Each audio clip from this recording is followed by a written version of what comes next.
તારીખ 21/5/2025 રોજ સોપડથી રેતી ભરીને આવતી ટ્રકો જેમની પાસે ઓવરલોડ હોય છે, રેતીમાંથી પાણી પણ નીતરતું હોય છે અને ઓછામાં ઓછી રોજની 150 થી 200 ટ્રકો અહીંથી પ્રસાર થાય છે.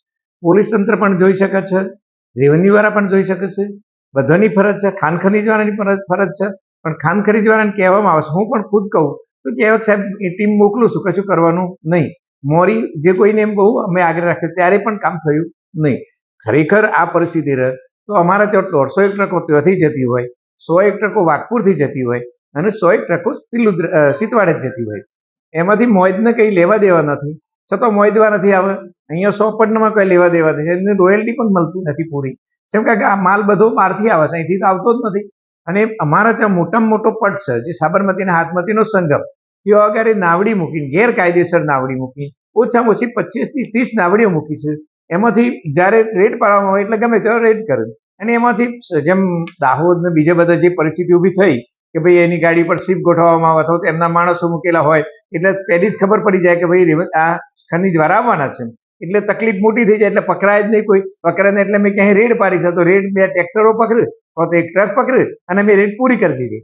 માત્ર ખરેખર જેટલી નાવડીઓ મૂકેલી છે તો લાકરોડાથી મોડી અને પેલું સંગપુર સુધી જે મૂકેલી છે એમાં મૂળ મુશ્કેલી જુદી છે. અડધો મહેસાણાનો ભાગ આવે, અડધો ગાંધીનગરનો ભાગ આવે અને બીજો સાબરકાંઠાનો આવે. એટલે સાબરકાંઠામાં ક્યાં આવે કે તો મહેસાણામાં છે, મહેસાણાવાળું ક્યાં આ તો ગાંધીનગરમાં છે. એટલે કોઈ પકડાતા નથી. પણ ખરેખર નદીનો જે રબકો છે એમાં મોટો રેતીનો જથ્થો તો આજે લગભગ 75% ચોરી થઈ ગઈ છે. રોજ પાણી ભરીને રસ્તાઓ પણ તોડી નાખે છે.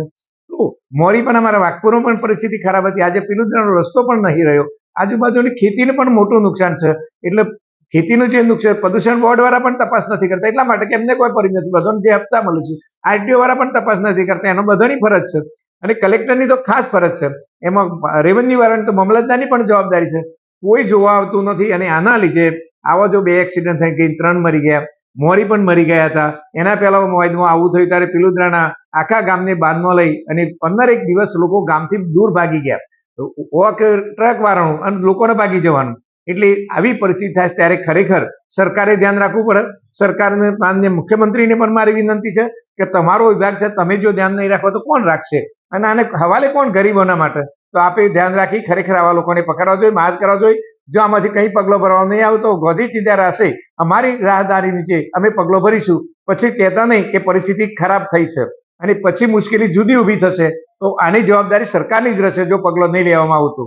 એ ચોક્કસ રીતે હું ખાતરીપૂર્વક કહું છું કે આમાં માત્ર ને માત્ર રેવન્યુ, પોલીસ અને ખાન ખનીજ પોલીસ 4 લોકો ભરેલા છે. 4 લોકો આપતા ઉઘરાવશે મોટા માટે પરિસ્થિતિ આવી છે. તો ખરેખર આના પર પગલો લેવા જોઈએ એવી મારી વિનંતી છે.